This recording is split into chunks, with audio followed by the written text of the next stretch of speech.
اعوذ باللہ من الشیطان الرجیم بسم اللہ الرحمن الرحیم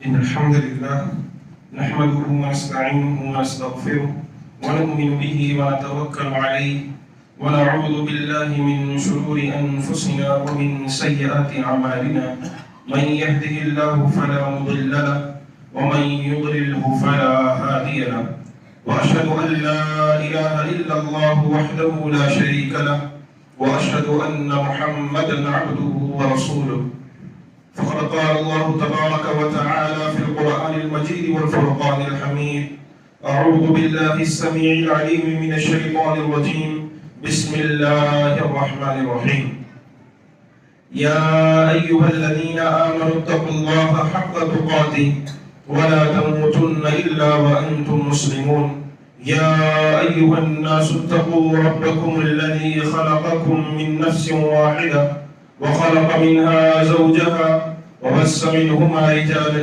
كثيرا ونساء واتقوا الله الذي تساءلون به والأرحام إن الله كان عليكم رقيبا يا أيها الذين آمنوا اتقوا الله وقولوا قولا سديدا يصلح لكم أعمالكم ويغفر لكم ذنوبكم ومن يطع الله ورسوله فقد فاز فوزا عظيما أما بعد فإن خير الحديث كتاب الله وخير الهدي هدي محمد صلى الله عليه وسلم وشر الأمور محدثاتها وكل محدثة بدعة وكل بدعة ضلالة وكل ضلالة في النار والعياذ بالله ربنا لا علم لنا إلا ما علمتنا إنك أنت العليم الحكيم تمام قسم کی تعریف و توصیف حمد و ثنا کبریائی بڑائی بزرگی اللہ وحدہ لا شریک کے لیے ہے۔ درود و سلام ہو تمام انبیاء کرام پر، خصوصاً امام اکرم ہادی عالم شافی محشر ساقی کوثر محمد اکرم صلی اللہ علیہ وآلہ وبارک وسلم۔ معزز سامعین کرام، اللہ تبارک و تعالی کا بے پناہ شکر و احسان ہے کہ آج ہم اور آپ اللہ تبارک و تعالی کی عبادت، اس کی ریاضت اور اللہ تبارک و تعالی کے سامنے رونے اور گڑ گڑانے اور توحید پر قائم و دائم۔ یہ اللہ تبارک و تعالی کا بے پناہ شکر و احسان ہے کہ آج ہم اور آپ ایمان پر اور صحیح دین پر قائم و دائم ہیں۔ اور یہ بات بھی بہت ضروری ہے، تھوڑا قریب قریب ہو جائیے، ذرا پیچھے آنے والے لوگوں کو تھوڑا تکلیف، ذرا آگے ہٹ جائیے۔ اور یہ بات بھی بہت ہی ضروری ہے کہ ہمیں اپنی زندگی کو ویسے گزارنی ہے جیسے اللہ نے حکم دیا، اور یہ زندگی ہماری اور آپ کی، اس سے قبل میں نے کئی درسوں کے اندر اور خطبات کے اندر یہ بات آپ کے سامنے رکھی کہ ہماری اور آپ کی زندگی کے اندر ہمارے اعمال تبھی قبول ہوں گے، مقبولیت کو پہنچیں گے جب ہم نیک اعمال کے ساتھ ساتھ اپنے آپ کو صحیح و سالم رکھیں گے گناہوں سے اور غلط کاموں سے، کیونکہ اللہ تبارک و تعالیٰ ان کی دعائیں قبول نہیں کرتا، ان کے پکار کو اللہ ہرگز نہیں سنتا، اللہ تبارک و تعالیٰ ان کی مناجات کو نہیں سنتا جن کی زندگی کی نشو و نما حرام پر بھری ہو، جو اپنی زندگی کے اندر حرام کھاتے ہو، جو اپنی زندگی کے اندر حرام کاروبار کرتے ہو، جو اپنی زندگی کے اندر حرام کمائی کھاتے ہو، ایسوں کی نہ دعائیں اللہ سنتا ہے، نہ ایسوں کی اللہ پکار سنتا ہے، نہ ایسوں کی مصائب و مشکلات کو اللہ دور کرتا ہے۔ نبی کریم صلی اللہ علیہ وسلم کی حدیث ہے، ایک شخص تھا جو جا رہا تھا راستے میں، مسافر تھا، اور مسافر کی دعائیں اور بد دعائیں دونوں بھی بہت جلد اللہ قبول کرتا ہے. مسافر جب دعا دیتا ہے یا بد دعا دیتا ہے دونوں دعائیں اللہ قبول کرتا ہے. وہ جا رہا تھا اور راستے میں اسے بہت پیاس لگی اور چہرہ بالکل غبار آلود، پورا جسم غبار آلود، غبار سے بھرا ہوا، بالکل مسافر تھا. اور جیسے ہی وہ راستے میں جا رہا تھا پیاس اور بھوک کی شدت سے ہاتھوں کو بلند کیا، اللہ مدد کر، اللہ مدد کر، بھوکا ہوں، اللہ مدد کر، پیاسا ہوں. آواز لگائی، اللہ کو پکارا. اللہ تبارک و تعالیٰ نے کہا وَمَطْعَمُهُ حَرَامٌ وَمَشْرَبُهُ حَرَامٌ، اس کا کھانا حرام کا ہے، اس کا پینا حرام کا ہے، اس کی پوری زندگی کی نشو و نما حرام پر ہوئی ہے. ایسوں کے اللہ دعا کیسے قبول کرے؟ کیسے اللہ تبارک و تعالیٰ اس کی دعا کو قبول کرے؟ حالانکہ بھوکا بھی ہے، پیاسا بھی ہے، لیکن جب اللہ کو پکار رہا ہے تو اللہ نے کہا تیرا کھانا حرام کا ہے، تیرا پینا حرام کا ہے، تیری زندگی کی نشو و نما حرام پر ہوئی ہے، تیرے جسم میں ایک ایک جو حصہ ہے وہ حرام پر پڑا ہے. تیری دعائیں اللہ کیسے قبول کرے گا؟ کیسے اللہ تبارک و تعالیٰ تمہاری دعاؤں کو قبول کرے گا؟ اسی لیے میرے پیارے ساتھیوں، حرام کھانا، حرام خوری کرنا اور حرام کے پیسوں سے اپنی زندگی گزارنا اور یہ سوچنا کہ یہاں کوئی دیکھنے والا نہیں ہے، مرنے سے پہلے توبہ کر کے جو ہے چلا جاؤں گا، سارا کچھ ہو جائے گا، وہ اس دنیا کے اندر جو تمہیں عذاب میں اللہ ڈالے گا اس کا کیا کرو گے؟ جو اس دنیا کے اندر تم عذاب میں مبتلا ہوگے اس کا کیا کرو گے جب اللہ تبارک و تعالیٰ اس دنیا میں تم کو پکڑے گا؟ اور انہیں حرام خوری کے اندر، حرام کھانے کے اندر، حرام چیزوں کے اندر ایک بہت ہی اہم چیز ہے، اسے ہم اور آپ سود کہتے ہیں، انٹرسٹ. یہ اتنا بڑا گناہ ہے، اتنا بڑا گناہ ہے کہ قرآن مجید میں اللہ تبارک و تعالیٰ نے ارشاد فرمایا کہ یا ایھا الذین آمنوا اتقوا اللہ وذروا ما بقی من الربا ان کنتم مؤمنین. اے ایمان والو، اللہ سے ڈرو، جو ایمان لائے ہو تم اللہ سے ڈرو. یا ایھا الذین آمنوا اتقوا اللہ وذروا ما بقی من الربا، جو تمہارے پاس باقی سود بچا ہوا ہے نا، جو باقی سود تمہارے پاس رکھا ہوا ہے اس سے بچ جاؤ اگر تم مومن ہو، ان کنتم مؤمنین. اور آگے اللہ اکبر، اللہ نے جو بات ذکر فرمائی ہے پورے قرآن مجید میں اس جیسے اور اس جیسے تعلق سے اللہ نے نہ زناکاری کے تعلق سے کہا، نہ چوری کے تعلق سے کہا، نہ اللہ تبارک و تعالیٰ نے کسی دوسرے بڑے گناہ کے تعلق سے کہا. اور وہ چیز کیا ہے؟ کہا فَإِن لَّمْ تَفْعَلُوا فَاعْذَرُوا بِحَرْبٍ مِّنَ اللَّهِ وَرَسُولِهِ. اور اگر تم سود کھاتے رہے، سود خوری میں ملوث رہتے رہے تو پھر تیار ہو جاؤ اللہ اور اس کے رسول سے جنگ کرنے کے لیے. اللہ اور اس کے رسول سے جنگ کرنے کے لیے تم تیار ہو جاؤ. اگر تم سود خوری چھوڑنے پر تیار نہیں، اگر تم سود کھانے پر ڈٹے ہوئے ہو، سود چھوڑنے پر تیار نہیں ہو، اللہ اور اس کے رسول سے جنگ کرنا. اللہ، کوئی بندہ جنگ کر سکتا ہے اللہ سے؟ بولو، کوئی نبی سے جنگ کر سکتا ہے؟ کتنا بڑا گناہ ہے، کتنا بڑا گناہ ہے. اور ہم اور آپ کیا کر رہے ہیں؟ آج کتنے ایسے مسلمان ہیں جو اس سود میں ملوث ہیں، کتنے ایسے مسلمان ہیں جو سود کھاتے ہیں، سودی کاروبار کرتے ہیں، اور سود کھانے، سودی کاروبار کرنے اور سود کو لینے اور دینے میں کوئی فرق، کوئی شک و شبہ محسوس نہیں کرتے، کوئی شرم محسوس نہیں کرتے. بس بھائی دھندا ہے، کاروبار ہے، کاروبار کے اندر تم اپنے ایمان کو ضائع کر دو گے، تم اپنے ایمان کا جنازہ نکال دو گے. سود کھانا حرام ہے، سود کھانا حرام ہے، بچو اس سے، ورنہ اللہ کی مار بہت جلد پڑے گی، بہت جلد پڑے گی اللہ کی مار. یہ سود کھانے والے، یہ سودی کاروبار کرنے والے اور بڑے دندنے سے کہنے والے کہ یہ تو کاروباری کام ہے، سب سود کھا رہے ہیں آج کے دور کے اندر. آج سود سے بچنا بہت مشکل ہے مجھ صاحب، ہم کیا کریں؟ اور اللہ کے بندو، بچنے کی کوشش کرو گے تو راستے اللہ نکال دیتا ہے. اگر بچنے کی کوشش کرو گے راستے اللہ نکال دیتا ہے.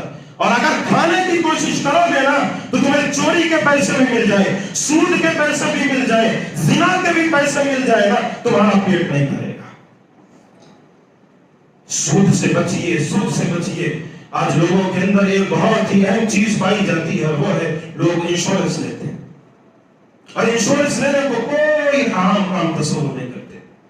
لائف انشورنس، ہیلتھ انشورنس، فلانا ڈھمکانا انشورنس، ہر قسم کا انشورنس آج موجود، اور لوگ انشورنس لے کر سمجھتے ہیں میں لائف انشورنس لے چکا ہوں، میں لائف انشورنس لے چکا ہوں، اس سے کیا ہوگا؟ میری زندگی محفوظ رہے گی، میری زندگی بچی رہے گی۔ اگر خدا نخواستہ مر گیا، میرے بچوں کی زندگی بچی رہے گی۔ کیا رہے گی؟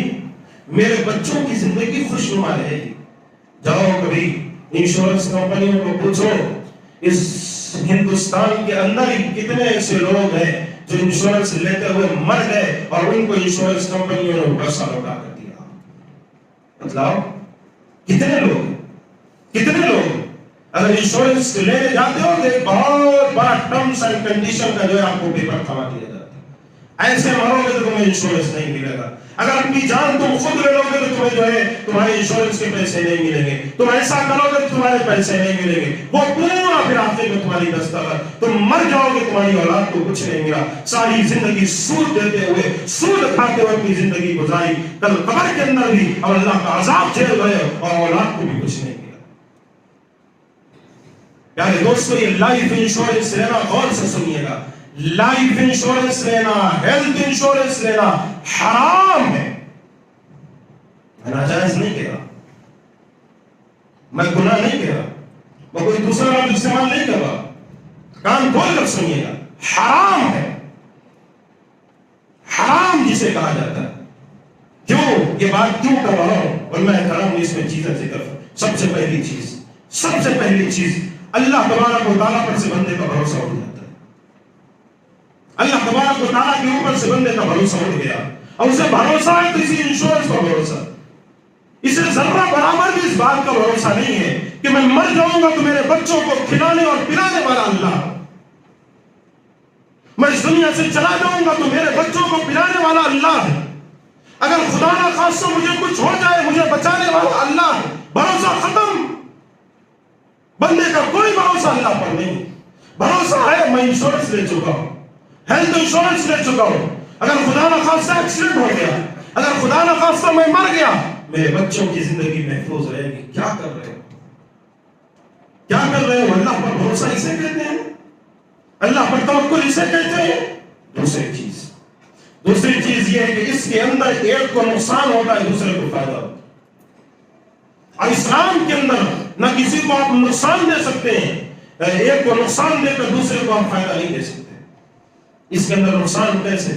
آپ انشورنس کمپنی کو پیسے بھر رہے تھے اور زیادہ جتنا بھرنا تھا اس سے پہلے آپ مر چکے تھے، تو ظاہر سی بات ہے اس سے پہلے آپ کا ایکسیڈنٹ ہو گیا، تو ظاہر سی بات ہے نقصان کس کو ہوا؟ کمپنی کو ہوا۔ اور اگر آپ جو ہے آپ کو کچھ ہوا اور آپ چلے گئے اس دنیا سے کے اندر سے، اس حالت میں گئے کہ وہ جو آپ پیسے بھر رہے تھے نا وہ پیسے آپ کے بچوں کو نہیں ملا، یا آپ جو ہے آپ کا ایکسیڈنٹ ہو گیا، کچھ بھی ہو گیا، آپ ساری زندگی پیسے بھرتے رہے، آپ کو ملے ہی نہیں پیسے ہو، نقصان کس کا ہوا؟ کس کا نقصان ہوا؟ کوئی بندہ دنیا کے اندر اٹھا کر بول دے، کوئی بندہ یہ اٹھ کر کہہ دے کہ میں اگر یہ پیسے بھر رہا ہوں تو مجھے 100% مجھے سارے پیسے مل جائیں گے۔ یہ حالت ہے، اسی لیے اسلام نے حرام قرار دیا، اسی لیے اسلام نے حرام قرار دیا۔ لوگ بیٹیوں کی شادی کے لیے جو کیا کہتے ہیں لون لے لیتے ہیں، آج بیٹیوں کی شادیاں یا پھر کیا کہتے ہیں گھر بنانے کے لیے، یہ کتنی جو ہے بے غیرتی کی بات ہے انسان کی، گھر بنانے کے لیے بغیر لون لے کر بیٹھ گئے۔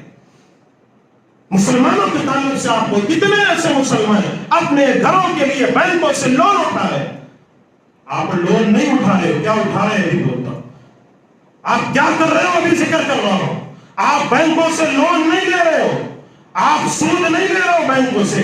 نبی کریم صلی اللہ علیہ وسلم کی حدیث ہے، اللہ کے رسول صلی اللہ علیہ وسلم نے ارشاد فرمایا، کہا کوئی بندہ سود کا 1 درہم کھاتا ہے، سود کا 1 درہم، لاکھ نہیں، بے 10 لاکھ نہیں، 20 لاکھ نہیں، 30 لاکھ نہیں، 50 لاکھ نہیں، سود کا 1 درہم کھاتا ہے 36 مرتبہ زنا کرنے کے برابر ہے۔ 36 مرتبہ زنا کرنے کے برابر. اللہ کے بندو کر کیا رہے ہو تم؟ بینکوں سے جا کر لون اٹھاتے ہو، شرم نہیں آتی؟ اور یہی مسلمان ہے، یہی مسلمان ہے. ان مسائل میں مولویوں سے نہیں پوچھیں گے مول صاحب نماز میں ٹوپی پہنی ہے، یہ پوچھیں گے مول صاحب وہ آپ ذرا نماز کے اندر ذرا ادھر ہو گئے تھے، وہ کیسے ہو گئے تھے؟ مول صاحب یہ خطبے کے اندر آپ کو بیان ایسے دینا تھا، آپ ایسے دے دیے، یہ کہیں گے. گھروں کے لون اٹھائے ہوئے بیٹھے ہیں، سود پر اپنے پیسے لیے بیٹھے ہیں، لینے سے قبل پھر اسی مول صاحب سے نہیں پوچھتے کہ مول صاحب سود لینا جائز ہے. کتنوں کو جانتا ہوں میں، کتنوں کو جانتا ہوں، کبھی آپس ہی رہتے ہیں، کبھی سی کہتے ہیں پیارو سود سے بچو، سود سے بچو. نبی کریم صلی اللہ علیہ وسلم کی حدیث سنو. اللہ کے رسول صلی اللہ علیہ وسلم نے ارشاد فرمایا، کہا سود کھانے والا، غور سے سنیے گا، اللہ کے رسول صلی اللہ علیہ وسلم نے ارشاد فرمایا، کہا سود کھانے والا یا سود دینے والا یا پھر سود پر گواہ بننے والا، ان ساروں پر اللہ کی لعنت ہو. جو بندہ سود کھاتا ہے، جو بندہ سود دیتا ہے، جو بندہ سودی کاروبار کرتا ہو، جو بندہ سود پر یعنی سودی کاروبار یا سود کے پیسوں پر گواہ بنتا ہو، اس کو پتا ہے یہ سود کے پیسے ہیں، اس کے بعد بھی گواہ بنتا ہے، اللہ کے نبی کے رسول نے ارشاد فرمایا کہ ان پر اللہ کی لعنت. کون کہہ رہا اللہ اکبر؟ اللہ کے نبی، اللہ کے نبی یہ چیز ذکر فرما رہے ہیں. میرے پیاروں کیا کرو گے؟ کیا کرو گے؟ سود سے، بینکوں سے سود لے کر، لون لے کر اونچے اونچے محل تو بنا دو گے، بڑے بڑے گھر بنا لو گے، 2 3 منزلہ عمارت تعمیر کر لو گے، لیکن اس کی ایک ایک اینٹ جب تک اس گھر میں رہو گے وہ تمہیں کہتی رہے گی کہ تم مجھ کو حرام سے بنائے ہو، حرام کے پیسوں سے تم نے میری تعمیر کی ہے، حرام کے پیسوں سے تم نے مجھے بنایا ہے. اس کی ایک ایک اینٹ تمہارے مرتے دم تک جب تک تم توبہ نہیں کرو گے تمہیں یہ بتاتے رہے گی. پیارے دوستو، یہ نہیں کہتا کہ جو بندے سود لے چکے ہیں ان کے لیے کوئی راستہ نہیں، جو سود میں ملوث ہیں ان کے لیے کوئی راستہ نہ. اسلام ہر طرف سے راستے نکالتا ہے. اسلام نے اسی لیے آیت آپ کے سامنے میں نے شروع سے پڑھ دی، تمہارے پاس اب جو باقی بچ چکا ہے اس سے باز آ جاؤ. اگر سود آپ لے چکے ہیں، سودی کاروبار کر چکے ہیں، یا سود پر اپنے بنگلے بنا چکے ہیں، سود پر گاڑیاں لے چکے ہیں، سود پر کاریں چلا رہے ہیں، جانے دو، اب ہو چکا تو ہو چکا، لیکن اب اللہ سے توبہ کر لو، اب اللہ سے توبہ کر لو، اللہ کے سامنے رو اور گر گڑاؤ، توبہ کرو اللہ کے سامنے. رات کے موقع پر اٹھ کے، تنہائی کے موقع پر ہاتھوں کو بلند کر کے مانگو اللہ سے، توبہ کر لو کہ اللہ یہ آخری قسط چکا رہا ہوں، یہ آخری سود تھا میرا، یہ چکانا، یہ ختم ہونے کے بعد اب کبھی اپنی زندگی میں سود نہیں ہوگا. کیا کرتے ہو پیارے، کیا کرتے ہو پیارے دوستو، کیا کرو گے؟ اونچے اونچے محلوں میں، اونچے اونچے بنگلوں میں، اونچے اونچے گھروں کے اندر، یا بڑی بڑی گاڑیوں کے اندر، یہ حرام کے پیسوں کی گاڑیوں میں، حرام کے پیسوں کے بنگلوں میں رہنے سے بہتر ہے کہ تم ایک جھونپڑی میں حلال کے پیسے سے رہو، حرام کے پیسے سے نہیں. حرام کا پیسہ حرام ہے، اس سے بچو. نبی کریم صلی اللہ علیہ وسلم کی ایک حدیث سناتا ہوں. اللہ کے رسول صلی اللہ علیہ وسلم نے ارشاد فرمایا، کہا الربا 73 بابا، سود کے 73 درجے ہیں. 73 کتنے؟ سود کے 73 یعنی 73 درجے ہیں. ایسرها مثل ان ينكح الرجل امه، سب سے ہلکا درجہ یہ ہے کہ انسان، کوئی شخص یہ سود خور اپنی ماں سے نکاح کرے. بڑا درجہ نہیں کہہ رہا، بڑا درجہ آپ کو نہیں بتلا رہا، کوئی بڑا درجہ یہ لاکھوں اور کروڑوں کا درجہ نہیں کہہ رہا. ایسرها، سب سے ہلکا درجہ یہ ہے کہ انسان اپنی ماں کے ساتھ نکاح کرے. اللہ اکبر. کرتے کیا ہو آپ؟ تم سود خوری میں ملوث ہو. اور یہاں نبی کی حدیث، نبی نے یہ ارشاد فرمایا ہے بچو اس سے، سود سے بچو. سود کئی لوگ اپنی کاروبار میں سب کاروبار نہیں چل رہا ہے اسی لیے لون لینا پڑتا ہے. اور میرے پیاروں، لون سے پہلے جس نے تم کو اتنا بڑا کیا، جس نے تم کو کھلایا اور پلایا، جس نے تمہاری زندگی کی نشو و نما کی، پہلے اس سے تو مانگ لیا ہوتا نا. مانگا اس سے سوال کیا تھا، اس کے سامنے ہاتھ کو پھیلایا تھا، جھولی پھیلا کر اس سے مانگی تھی. بھروسہ ہی نہیں ہے اللہ پر، اصل میں انسان کا اللہ پر یقین ہی نہیں ہے. کیا کریں؟ بچوں کے پیٹ پالنے کے لیے کرنا پڑتا ہے، نہیں کرنا پڑتا ہے، نہیں کرنا پڑتا ہے. دن کے 100 روپے کماؤ، مہینے کا صرف 1000 کماؤ، ایک وقت کا کھانا کھاؤ، اپنے بچوں کو ایک وقت کا کھانا دو. لیکن اللہ کے بندوں، سود سے بچنا، سود سے بچنا بس.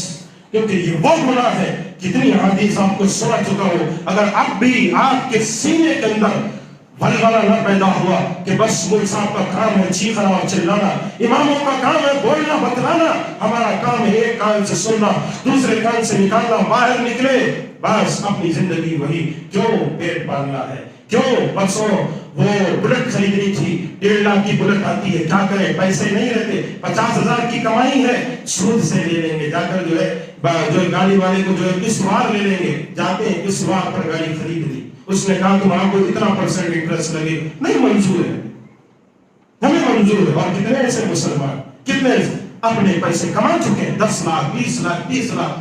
اب کیا کریں؟ اس کا ڈبل کرنا ہے مجھے. ہوتا ہے یا نہیں؟ کتنے لوگ اس کا ڈبل کرنا ہے مجھے. لیکن اگر اس کو جو ہے میں کسی کاروبار میں لگا دوں گا، ضائع ہو جائے گا پیسے. کاروبار ٹھپ پڑ گیا، ضائع ہو جائے. ایک کام کریں گے، چلو ایف ڈی کرا لیتے ہیں. چلو ایف ڈی کرا لیتے ہیں، کم سے کم 6% 7% یا 5% کا انٹرسٹ ملتا رہے گا نا. اور بہت ہوتا ہے 5 6 7%. اگر لاکھوں کے پیسے ہیں تو زندگی مست چل رہی ہے. ایف ڈی کرا لیتے ہیں. بیٹی کی شادی کرانی ہے، آج سے 10 سال کے بعد بیٹی کی شادی کرانی ہے، ابھی میرے پاس 10 لاکھ ہے، ایف ڈی میں ڈال دیتے. فلاں بیٹے کو امریکہ بھیجنا ہے، بچہ پڑھ کر وہاں جائے گا، ایف ڈی کرا لیتے ہیں. کیا یہ حالت ہے معاشرے کی؟ یہ سودی کاروبار معاشرے میں لوگ کر رہے ہیں، یہ سودی دھندے چل رہے ہیں معاشرے میں. اور غیر مسلمان اتنا سخت اللہ تبارک و تعالیٰ نے جملہ اختیار کیا پورے قرآن میں، اس سے زیادہ سخت جملہ اللہ نے پورے قرآن میں استعمال نہیں کیا کہ اللہ اس کے رسول سے جنگ کرنے کو تیار ہو جائے، ماں کے ساتھ شادی کرنے کے برابر، 36 مرتبہ زنا کرنے کے برابر ہے. اللہ اکبر. اور کیا چاہیے آپ کو؟ کبھی سود کا پیسہ کھانے سے پہلے، یہ سود کے روپے لینے سے پہلے معاف کیجیے گا، یہ ضرور سوچ لیجیے گا تم سود نہیں لے رہے ہو، اپنی ماں کے ساتھ نکاح کر رہے ہو.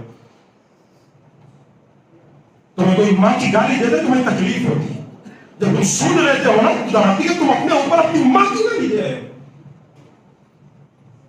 کیا کر رہے ہو؟ زمانے کے حالات کیسے بدل رہے ہیں، لوگ کیسے بدل رہے ہیں. نیچے کا جگہ کم ہے تو اوپر تشریف لے جا سکتے ہیں، اوپر انشاءاللہ جگہ زیادہ موجود ہے.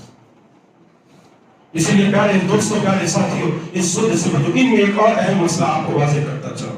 ایک اہم مسئلہ جو اکثر لوگوں کو سوال ہوتا ہے، کئی لوگوں کا وہ سوال یہ ہوتا ہے کہ اکثر کیا ہوتا ہے، قرضہ دیتے ہیں لوگ، قرضہ دیتے ہیں.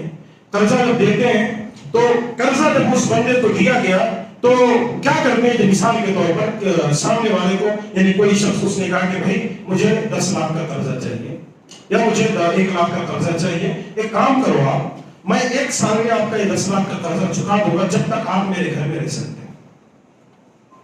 جب تک آپ میرے گھر میں رہ سکتے ہیں 1 لاکھ کا قرضہ میں آپ کو چکا دوں گا، آپ میرے گھر میں فری میں رہ سکتے ہیں. یا پھر یہ کہتے ہیں کہ آپ جو ہے میں آپ مجھے 1 لاکھ 10 لاکھ یا جو بھی 5 لاکھ 6 لاکھ جو جتنا بھی قرضہ ہے آپ مجھے دیجیے، یہ میری جو دکان ہے آپ اس کو استعمال کیجیے، جب تک میں آپ کو قرضہ نہیں ہوتا تھا یہ دکان استعمال کیجیے. پہلی بات یہ کہ یہ قرضے میں نہیں آتا، یہ رہن میں آتا ہے، قرضہ نہیں ہے. اور دوسری بات یہ حرام ہے، یہ حرام ہے. اس میں جو ہے کیا ہوتا ہے، ایک کا نقصان دوسرے کا فائدہ ہوتا ہے. سامنے والے کی آپ مجبوری کا فائدہ اٹھا رہے ہیں، اور اسلام نے مجبوری کا فائدہ اٹھانے کو حرام قرار دیا. کیا ہوتا ہے، لوگ کیا کرتے ہیں، قرضہ دے دیا اس کو قرضہ دے کر اس کے گھر میں بس ماشاءاللہ ٹانگ پھیلا کر بیٹھ چکے ہیں. جب تک اس کو قرضہ نہیں لوٹائے گا مزے سے اس کے گھر میں رہیں گے۔ دیکھیے رہن کے اندر، رہن کا مسئلہ آپ کو واضح کر دوں کیونکہ یہ سود ہی میں آ جاتا ہے جب آپ یہ کام کرنے لگ جاتے ہیں۔ رہن کے اندر یہ ہوتا ہے کہ کوئی شخص آپ کو کوئی سامان لا کر دے، یعنی مثال کے طور پر اس نے کیا کیا، گھر کے جو ہے بیوی کے یا بہنوں کے زیورات لائے، اس نے کہا مجھے سب پیسوں کی ضرورت ہے، یہ زیورات آپ اپنے پاس رکھیے اور مجھے اتنے پیسے دے دیجئے، اتنے دنوں میں آپ کے پیسے لوٹا دوں گا اور آپ زیورات مجھے لوٹا دیجیے۔ اور رہن کے اندر آپ اس کی چیز سے فائدہ حاصل نہیں کر سکتے۔ بات سمجھ آ رہی؟ جو رہن دیتے ہیں، کوئی شخص آپ کے پاس رہن رکھایا ہے، آپ جیسے مثال کے طور پر کسی نے آپ کو جو ہے بیوی کے زیورات رہن رکھا ہے اور پرسوں جو ہے کیا کہتے ہیں فلاں جگہ شادی تھی، کیا کیا رہن رکھائے تھے اپنی بیوی اور بہنوں بیٹیوں کو، کہا کہ ملے مزے سے جو لگاؤ سونا پہن کر جاؤ شادیوں میں معیش کرو، کیونکہ یہ تو اپنا سونا ہو گیا نا، اپنا ذاتی سونا ہو چکا ہے، اب وہ بندہ جب پیسے دے گا تب ہوگا نہیں۔ رہن رکھی ہوئی چیز کا استعمال کرنا جائز نہیں، حرام، الا یہ کہ اس پر آپ کے پیسے خرچ ہوتے ہیں۔ یعنی مثال کے طور پر آپ کو کسی نے جو ہے گائے اور بھینس کی مثال آپ اچھی طریقے سے سمجھ سکتے ہیں، گائے اور بھینس ہوتی ہے، کسی نے کہا کہ یہ میری گائے ہے 1 لاکھ کی ہے اور آپ مجھے رہن دے دیجیے، یا گھوڑا، چلو گھوڑا ہے یا میرے پاس اونٹ ہے، یہ آپ کو جو ہے میں رہن پر رکھا رہا ہوں، یہ اتنے لاکھ کا ہے جو میری چیز ہے، تو ظاہر سی بات ہے آپ جب اس چیز کو اپنے پاس رکھیں گے تو کھانا پینا آپ ہی دیں گے نا اس کو، اگر نہیں دیں گے تو مر جائے گا وہ جانور، تو آپ دیں گے۔ جب آپ اس کو کھانا پینا دے رہے ہیں، آپ کے پیسے اس میں لگ رہے ہیں، تو آپ اس گائے یا بھینس کا دودھ پی سکتے ہیں جائز۔ لیکن جس میں آپ کے پیسے نہیں لگ رہے ہیں اس کا استعمال جائز نہیں۔ اور اسی کے طریقے سے یہ وہ چیز ہے، اس کو بھی واضح کرتا ہوں۔ چلو لوگ کیا کرتے ہیں، قرضہ دے دیا، قرضہ دے کر کہا کہ میں فلاں شخص کو قرضہ دے رہا ہوں، اور کیا کیا ان کو، جس نے جو قرضہ دینے والا ہے اس کو گھر کی ضرورت تھی، سامنے والے کو قرضے کی ضرورت تھی، اس نے اس کو قرضہ دیا، اس نے اس کو گھر دے دیا۔